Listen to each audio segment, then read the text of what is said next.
Hi, everyone. I'm Ed Garston, and welcome to episode 108 of Tales from the Beat, where we look at news and PR from both sides of the scrimmage line. And I am pleased to welcome Dan Roth, who has a long career playing on both sides of the line, tackling, intercepting, scoring. Geez, Dan, I think I just incurred a 20-yard Yeah, penalty penalty. for, Yeah. yeah, unsportsmanlike abuse of a metaphor. Sorry. I'm glad you didn't get up and leave and go, I'm not going to talk to this guy. He's No, nuts. it's okay. But welcome to the podcast. Really pleased to finally get a chance. I think this is the first time we've actually had a chance to speak. I Uh, think so. Yeah, it's so. yeah, Thank you for having me. It's been. We spoke once in the past when I yeah. was with Autoblog years Right. ago. I Yeah. interviewed Ralph Gilles, and I think you set that up, which Oh, okay. was a very Oh, cool interview. many lifetimes ago. Many lifetimes ago. Okay, all right. Well, good. So it's the second time we're talking. But why don't you start with? I know that you're starting a new gig. You can only talk so much about it, Right. and you host a podcast, but you've been internal. But give folks just a little background of what you've done over the years. Sure. So going way back, I actually went to film school. And from there, I wound up in broadcast production, Mhm. did a lot of audio mixes on a lot of Yeah. very obnoxious television commercials. Yeah. And for that was parallel with my start as an automotive journalist. And then from there, I continued in advertising until an opportunity showed up at Ford, and I used my automotive journalism contacts that I had spent about 10 years with Autoblog at that point, maybe more. Wow. I started as a producer for their podcast and a writer, and just worked into doing car reviews and general news, and learned the beat that way. Yeah. Uh, Came at it as an enthusiast. I had always wanted to write for Car and Driver. When I was a kid, I wrote to Bill Jeans, who was the editor in chief. Like, Yeah. how do I do this? And he sent back a very informative note with lots of advice that I sort of followed. Yeah. Um, and then the role at Ford was internal communications, and that surprisingly brought together all of the disciplines. So being a very hands-on broadcast producer, so I would write, edit, shoot. I was creative director at an ad agency just before that. Wow. So how to get messages to stick and how to get people to do things, Yeah. well, that's very important for internal communications, whether you want them to share the new images of the car you're launching and be brand advocates as employees, or whether you want to let everybody know that today is the taco truck. Yeah. All of that comes together, and understand the advertising side of it helped me understand how to message effectively, how to measure it, and then how to make decisions off of those metrics. um, Yeah, so I've followed a similar path to you, going from journalism to corporate over at the many versions of Chrysler. I think I was with three different versions of Chrysler, and then I retired from Chrysler, and now I'm doing whatever I feel like doing. But I once joked, they had a press event with Mary Barra at GM, and you're supposed to say. Your name and your affiliation. And I just told them, well, hi, Mary, I'm Ed Garston, and I'm here with who's ever paying me today. And she actually laughed, and I think that's good. PR guy said, laugh, he's a reporter. But I was just curious from your standpoint, because I have some definite opinions about it. What was it like for you then going from journalism into the corporate world, and what were some of the sort of the adjustments you had to make? So the main thing that I found, it was expected, but a little bit shocking at how deep it was. Yeah, Auto journalists who haven't spent any time at an automaker yeah, really don't have any idea how the true. businesses run. So true. Uh, there's there's a lot of loose talk about, well, they could just do this or they could just do that, or why didn't they think of X, Y, or Z? I guarantee you they did, Yeah. and there's a reason why they didn't do it that way. You may agree with it or not agree with it, but they're very thorough. The big automakers, they're Yeah. very thorough. They look at a lot of different sides of every issue. They have great people Mm. working for them. Yeah. The other thing that I found was they have a ton of bureaucracy. Yeah. There's especially in as you climb the ladder in auto, the egos get large. Yeah. They because they're successful people, and Mhm. so they trust themselves, which Mhm. is great. But it can also be difficult for that to make things effective. You know, Yeah. you've got this person who trusts themselves above everybody else, Right. but they really need to trust their teams. And Yeah. as a good leader, you put a good team in place and you know push decisions down as much as you Sure. can. And sometimes that happens, sometimes it doesn't. They're sprawling organizations, and it was a lot to learn. And it was fascinating, endlessly fascinating. Oh yeah. I mean, I always tell people it was, it's alternatingly fascinating, as you say, but horrifying too, because yeah, I'd see stuff, and I've told the story many times, but I just wanted to ask a guy a question, Yeah, and I walked over to his desk, and he turned around and looked shocked, and then I go back. All right, I ask him my question, he answers it, and I go back to my desk, and about a half an hour later, my boss comes over to me and says, "You went over to his desk, this guy's desk." I said, "Yeah," yeah, because I have legs, and I could walk. She said, "No, you didn't send him a meeting invite, a calendar invite for a meeting." I said, "Well, I didn't want a meeting. I just had a question." She goes, "Well, around here, yeah. it's a meeting." Hey, as a reporter, you know how it is. You do what you need to do to get what you need.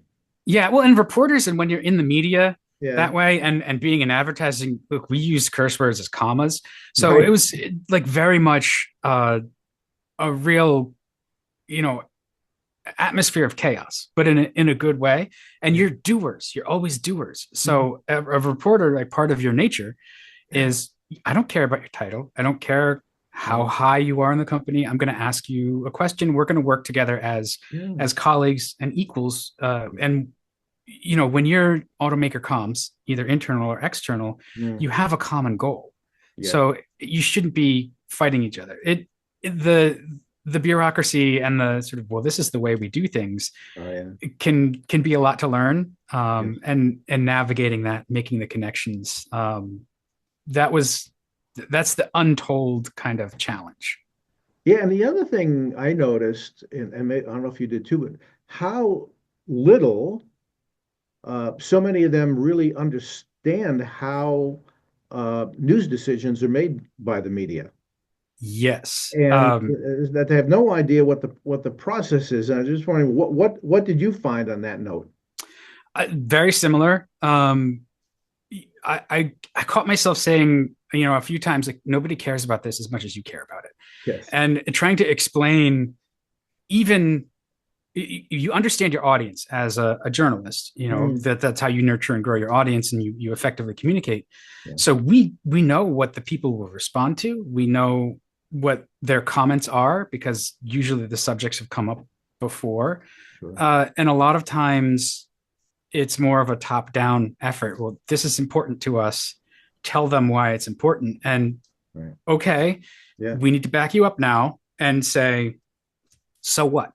To you, executive person, why should they care about this? Because most of the time, they're looking for the things that are important to them, and here are the things that are important to them. Relate the two, and it's magic. Yeah, I think the most I don't know if I call it a horrifying question, but naive or a stupid question was somehow during the Cerberus days at Chrysler. Now I was started out as a contractor, but was taken on role, and they created a department for me, this digital communications department. This is back in 2006, so social media and stuff was still pretty new. But anyway, somehow I got sucked into a meeting with the upper managers and the CEO, and he didn't like the press at all, and he asked, "Do you think I should do news conferences?" And nobody would answer, and then they all talked to me. They go, "Oh, Ed, you're a reporter," and so I said to him, "Yeah, of course you should do them." And he goes, Yep. "Why? All they ever do is ask hard questions." I said, "Well, if you say something, it's going to be high up in the story and you'll make your point. If you put out a statement or, a canned quote in the press release, then, maybe it will, maybe it won't make the story and it doesn't have the impact that you wish. And he goes, that's great information. I'm still not going to do them. So, And he yeah, never did. that He never, strategy though, that's so important to understand how the press works and how to package your stories. yeah, The if you've got something that the press is going to care about, that is kind of the zeitgeist, you still have to make the reporter's job easier. yeah, That's your way if you're pitching out right. to really be effective. Give them all the materials they need. Make it easy to find. Make your people easy to talk to. And some companies are good at this. Some are not so good. But you have to be willing to take those hard questions. Sure. It's that show of humility, Yeah, and you get out there and you take them, and it's okay as a leader. They don't ever like to not have answers, but it's okay to be there and say, I don't know that. right. We will definitely get back to you, and then you follow up. Or Mhm. uh, to kind of say I can't talk about it. Mhm. But it's good because that press is almost a megaphone of what is happening on the street. So you need to hear from them. Absolutely, and it was always I don't know if you encountered this as well, Dan, but the difference between management treating the PR people as sort of order takers, Mm-hmm. counselors, and I'm just wondering what did you find the case most of the time? There's Yes, there's a strong desire to get your thing out there, and so the PR people are the ones who take that message to the world. But you can't, for example, you can't make something go viral. Right. It either will or it won't. The best you can do is the, I guess it's shoe leather kind of pitch work, right? Yeah. You have your contacts. You as the PR person, you reach out to your contacts and you say, here's what I'd like you to talk about. You're matching the story to the reporter, Sure. and you're trying to bring them in. You're a consultant. You're the conduit. Yeah. It That puts you in that difficult spot. Sometimes you have to fine tune it to make it sing, to really be an attractive pitch, because publications, they're not your PR department either. So it's got to be an attractive story for them. Yeah, it's amazing. I do some PR consulting and do media training. And one of the things that we try to impress upon people when we're doing the training is, and that I didn't realize people didn't understand it until I got out in the field, is that people in corporate settings don't seem to understand the difference between a news story, a press release, and an ad. Yeah. Yep. And and I've had people say, "Oh, I read the ad you wrote about such and such a company." I said, "God forbid that should be the case, because first of all, I don't write ads. And second of all, if I did, I wasn't really paid very well for it. So the people who write ads get paid pretty good money, but they just don't understand the difference between it. And I actually had years ago, I was covering GM for Detroit News, and I wrote something about Saturn and Mm. and the PR person I'd done an interview with a woman who was the head of Saturn, and the next day her PR person said she really liked your story except for the objectivity of it. Well, that's great. If you're going to get any kind of feedback, that's the kind to get. Um, Yeah, what I think would be really helpful yeah, for the people who get into those automaker PR roles right, is to have spent time working in the press, and some have, yeah, but some have gotten there other ways. They came into PR from product comms, which yeah, they're not the same. Automaker product comms, it's kind of upside down. You yeah, have all the goodies. right. The press is going to be very friendly to you. Mm-hmm. They're going to come to you. Yes, That's not how it works no, in the real world. You have to earn your audience, yes, and so you have to package it in a way that makes it attractive and smart. And so your job, I think, is to think of, well, how do I give this outlet that I really want the coverage from? Like if you wanted coverage from Wired, Right. what's an exclusive you can give to Wired? Yeah. How do you think that way? It's something different because what we always saw when I was with Autoblog was everybody from our competitors got invited to the same press trips. Yeah. Everybody's stories had pictures that looked the same. Yeah. And it was the same narrative because it was the narrative that you all got while you ate the sandwich Yeah. from the Yeah. automaker. Right. And it's valuable to do those first drives and things, but Mhm. getting exclusives is just, it's much better overall. And so being able to give them is a smart move. Yeah. I have to tell you, Dan, that um, when I was hired at Chrysler First to run their very first blog, the head of PR, Jason Vines, wanted to have a blog to talk back to reporters and say if he didn't like the stories or if he wanted to plant stories.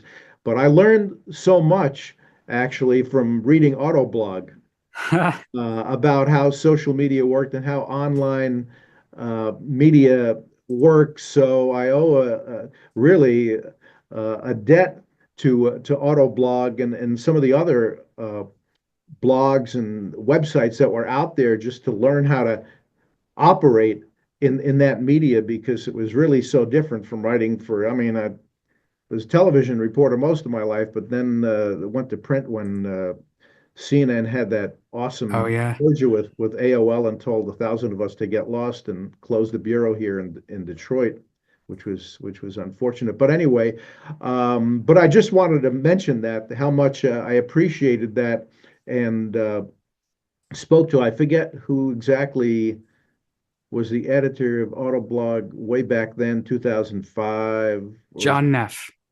yeah, yeah. Yeah. And I talked to them, and they taught me so much, and appreciated that because I mean I was a rube, like, you know, what do I know? We were all making it up as we went along, though. Yeah, We were yeah, learning. We weren't all traditional journalists. yeah. So it's good. It brought us that different perspective, Oh yeah. but we didn't know how it worked. No, I mean it's funny when I would go to. I remember going to a product team meeting, and we'd started doing audio podcasts way back then, even. And I said, I don't know, this audio podcast we did on such and such a car got so many hits, and the head of product communication, who is a skeptic in ACES, looks at me and goes, "What does that mean? I think you're covering something up."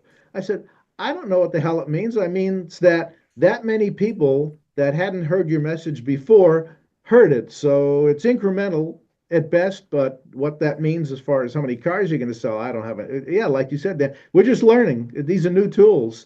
Yep. So, but I mean, it's a great journey anyway. It's fun to learn all that stuff. And now you see how well it works. I mean, you can't live without it.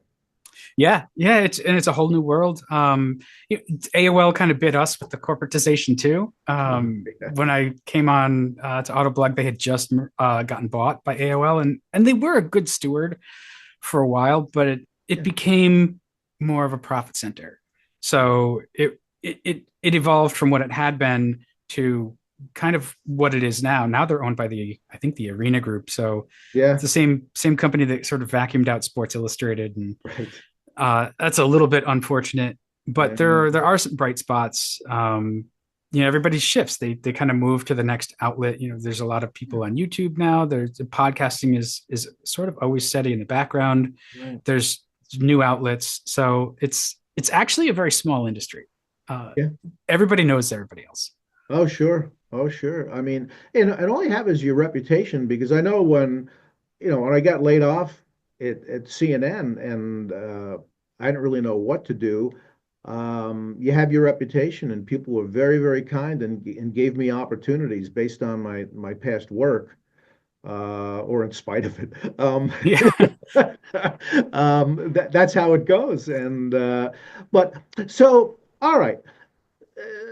On this note, we just finished a week or so ago this auto show here in Detroit, and we've been talking a lot about sort of the tactic of it. It's not the big show, it's not international show anymore.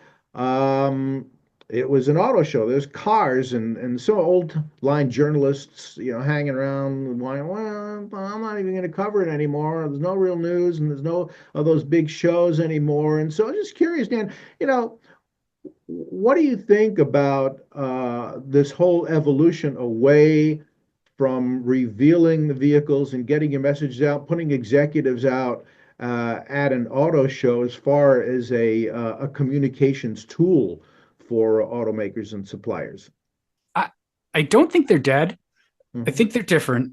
You know, it's really hard for me to rack my brain and think of something that measures up to that time Bob Lutz drove through the window at Como. Yeah. And that's if you're going to be splashy, that's Hmm. that's the scale of it. I think when they launched the Ram brand, they had the cattle drive. Oh yeah. Um, that can become like a snowball where you're just topping each other or trying to top each other. Yeah. That it may not go where you need it to go. It just sucks up money to make a spectacle. But it's always smart to put your executives out there, Hmm. um, especially if it's a two-way street. If there's that have a long Q&A, plan for a long Q&A and make sure that they are well prepared. Sure. That's going to get you the coverage because the reporter will ask a question and they'll get an answer and they're going to report on it Yeah. instead of yeah, the guy stood up there for 10 minutes, read teleprompter, and then they rolled a car out and shot off some pyro. Like you do want to see the cars. I always wanted to see the cars up close. Hmm. It's really hard at an auto show to get a ton of time with the vehicle. So Hmm. to do anything beyond a surface level impression of seeing this new thing in the metal Yeah. up close, that's important to a degree, but you have no actual impressions of comfort or driving or UI or all those things that matter to consumers that Right. are going to drive the coverage of your vehicle. Sure. How is it to live with? How is it to use? So the auto show is a tool for it's a fishing lure. Yeah. You get your reporters there, and you give them access to those people to Mhm. answer the questions and to see some of the product, but the real benefit to auto shows is if you want to sell cars, Right. people come to auto shows. So Yeah. it's less the press days and more making sure you're there in some way Sure. for the people who want to come and see your cars. So it's I think it's returning to its roots. Yeah, The, I think it's a good thing. Well, I started covering the Detroit show and I moved up here. I think the first show I covered was in 1990. And the shows they were sort of becoming big, and then they escalated with the Jeep going through the glass. And I worked at Chrysler when they did this thing called Slava's Snow Show, and it was this clown troupe from New York. It was a fabulous show to introduce this vehicle. But I challenge you to tell me, and God, people loved the show. Um, I challenge you to tell me what vehicle they launched with it. No, literally, no one right. remembered what vehicle it was. Were you there? I don't know if you were there back I then. don't think I was there, This would but have been around 2006, 2000, yeah, about 2006, 2007. yeah, I don't remember that one. Yeah, well, it was this fabulous show, and it got all in all the TV spots they would feature it because it was, but no one remembers the car. And we spent I don't know $1 million whatever it was to put on this show, and no one remembers it. And I'll tell you what it was. It was this forgettable vehicle that was a Chrysler version of a Dodge Durango called the Chrysler Aspen. Oh, I remember the Aspen. And Yeah. yeah, it had a life about as long as a flea. It was a hybrid though. You had a hybrid. Well, that Aspen back then, it was really just sort of a top hat back then, and Yeah. yeah, it lasted about one cycle and then was quickly, you know, removed. But now, I mean, they think it's more effective now. The way automakers are doing it now, revealing vehicles, through unilateral sort of webcasts, social media, stuff like that, and not being, having to fight for attention at a show.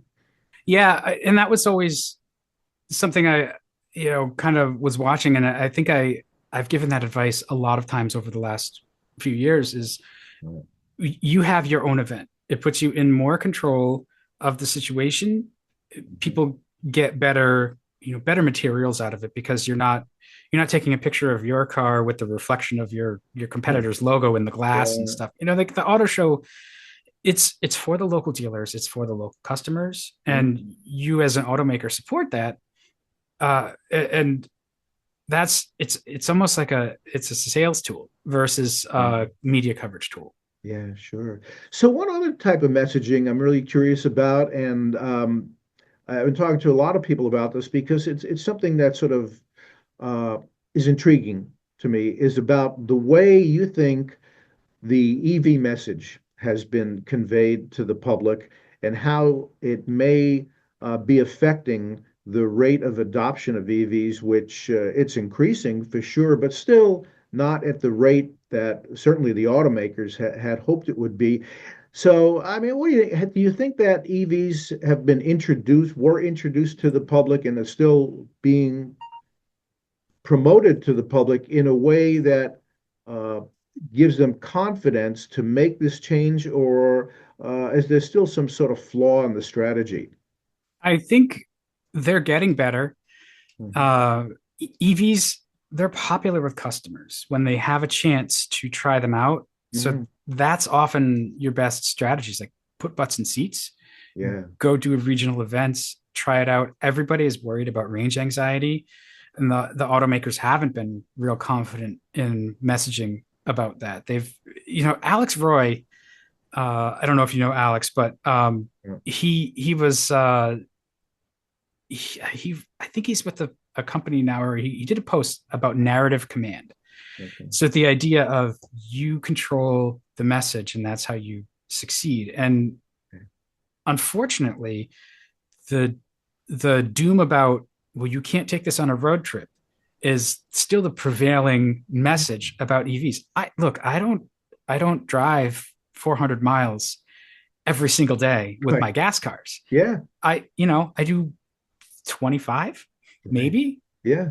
So that's, I think, a message that could be more aggressively put out there is, Hmm. yes, range is an issue to a degree, but overall, we've got it down. And some of the things have been bungled with the cars versus the infrastructure. Yeah. That's unfortunate.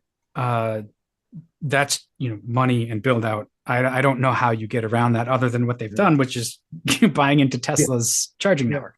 Right. um but they seem less than confident Hmm. about, we built this product almost not because it's great and because it's fuel agnostic. We don't talk about that. We talk about only the climate side of it. Right. But the other side of it is it doesn't care Yeah. what generates that, Yeah. those sine waves Right. that make the charger work. Sure. Right.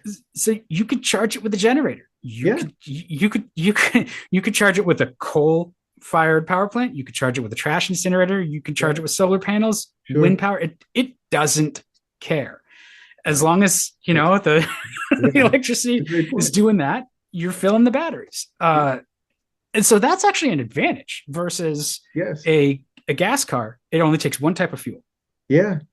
Yeah. I think that and that's part of it is that people are only given sort of, to me anyway, a narrow sort of corridor of information. And if they knew, I've never actually heard anybody say that before, just what you said. And that's a great message. That's a great way to put it. But you don't see anyone.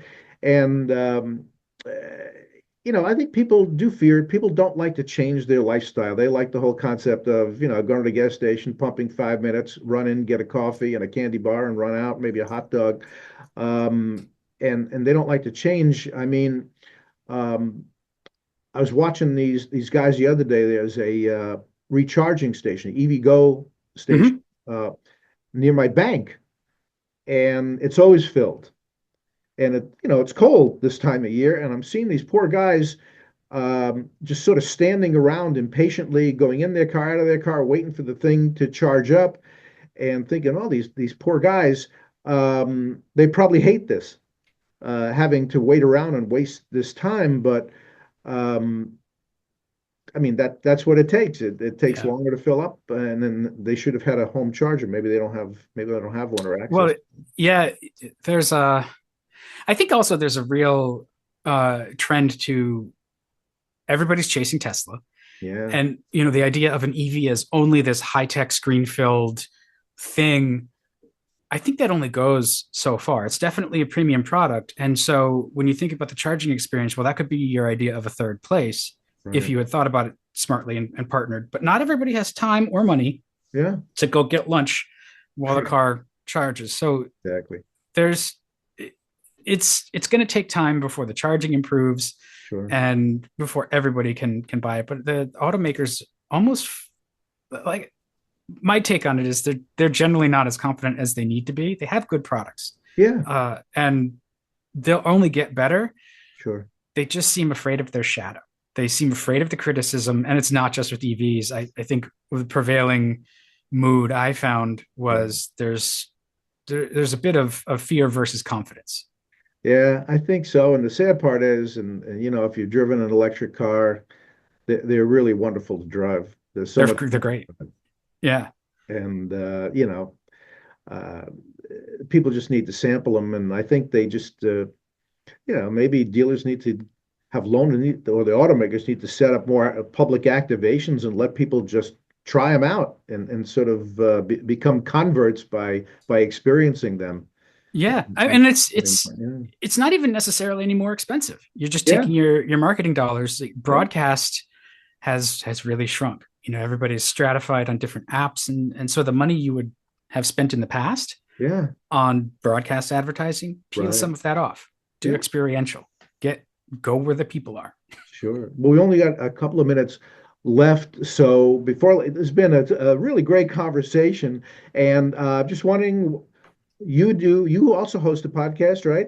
I Uh, do. I had started back up the Hooniverse podcast over with those folks, bunch of journalism veterans, scrappy little site, and we did a yeah. little bit different take on the shows. They have a little 5 minute intro story that's a little bit highly produced, a little bit more highly produced, and then we have a chat. Awesome. Awesome. We'll catch that. And it's on all the usual platforms we can access. Yes, it's you can find it on Spotify, even YouTube. It's around. All right. So everyone, give Hooniverse podcast a listen. Dan Roth, thank you so much for a great conversation. I really appreciate you taking the time to talk with us today. And thank you all for listening to this episode of Tales from the Beat. I'm Ed Garston, and I'll be back soon with more tales. Thanks a lot. Take care.